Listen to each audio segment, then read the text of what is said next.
পুরটা করে নেব। এবার লেচিগুলো কেটেছি, কেটে পুরটা করে নেব।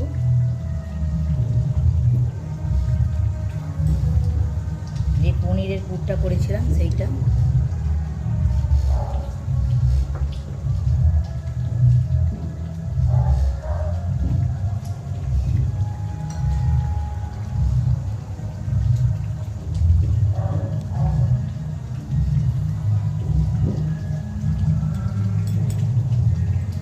এরকম করে সবগুলো করে নেব।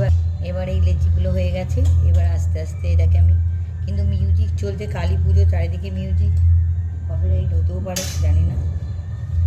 এবার এটাকে আমি ছুরির সাহায্যে এরকম করে ডিজাইন করে নেব, একটা একটা করে দিয়ে কিছুক্ষণ চাপা দিয়ে রাখবো, তারপর ভাজবো। এবার তেলে ভাজা হবে। কড়া বসিয়ে দিয়েছি, এবার একটা একটা করে দিয়ে দেবো।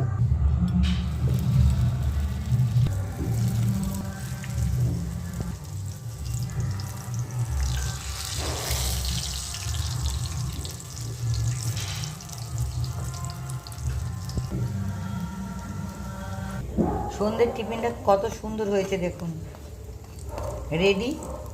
সস দিয়ে দারুণ লাগবে।